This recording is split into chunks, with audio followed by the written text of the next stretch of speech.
चंडीगढ़। हरियाणा के मुख्यमंत्री नायब सिंह सैनी ने कहा, 13, 14 और 18 तारीख को सत्र होगा, राज्यपाल का अभिभाषण होगा और उस पर चर्चा होगी और हम कुछ विधेयकों के बारे में भी सोच रहे हैं।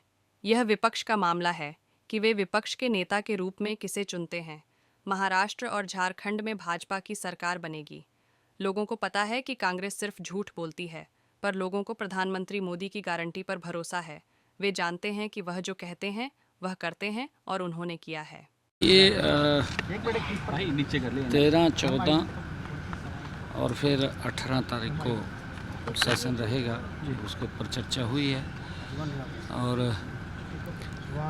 महामहिम राज्यपाल महोदय का अभिभाषण होगा, उसके ऊपर चर्चा होगी, सप्लीमेंट्री बिजनेस होगा, कुछ बिल भी होंगे। सर, अभी तक नेता प्रतिपक्ष का कुछ फाइनल नहीं हो पाया है, हालांकि हुड्डा कह रहे हैं कि 13 तारीख को ही पता लगेगा। देखिए, क्योंकि ये विपक्ष का अपना विषय है, किसको उन्होंने नॉमिनेट करना है, किसको नहीं करना है, उनका अपना विषय है। तो 3 दिन का ही सेशन रहने वाला है सर?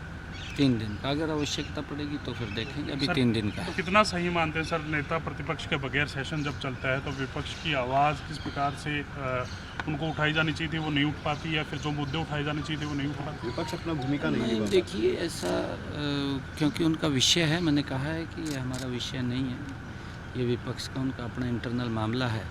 वो किसको नॉमिनेट करेंगे, किसको नहीं करेंगे, जो भी आएगा उसका। सर, विपक्ष की ओर से कहा भी गया कि आगे बढ़ाया जाए, क्योंकि कई बार ये कहा जाता है कि सेशन जो है वो कम समय है और उनके जो मुद्दे हैं वो नहीं। देखिए, जितना बिजनेस है उसी बिजनेस के अनुसार ही हाउस चलेगा। हाँ। अगर बिजनेस और आएगा तो और चलेगा। तो फिलहाल 3 दिन वो महाराष्ट्र दौरा भी रहने वाला है सर आपका? अभी जा रहा हूँ मैं। किस प्रकार से सर रहेंगे सर? नहीं, देखिए, आज पूरे देश के अंदर मोदी जी की गारंटी के ऊपर लोग विश्वास कर रहे हैं। महाराष्ट्र, झारखंड के अंदर भी भारतीय जनता पार्टी आदरणीय मोदी जी के नेतृत्व में बहुत बड़े मार्जिन के साथ वो जीत करके हरियाणा का इम्पैक्ट आ जाएगा सर? हरियाणा में जिस तरीके से बहुमत मिला है वो इम्पैक्ट वहाँ पर भी देखते हैं? नहीं, देखिए, सभी इम्पैक्ट देखने को मिलते हैं। तीसरी बार केंद्र में सरकार नरेंद्र मोदी जी के नेतृत्व में बनी है, उसका भी इम्पैक्ट है।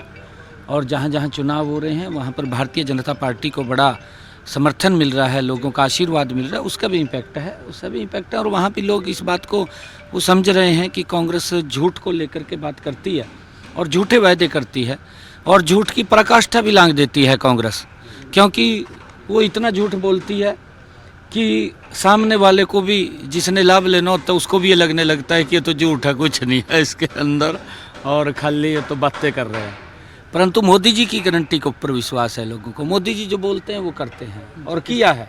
सर, किसानों को लेकर जिस तरीके से जो जुर्माना लगाया गया है पराली जलाने के मुद्दे को लेकर, उसको लेकर विपक्ष का सीधे तौर पे कहना है कि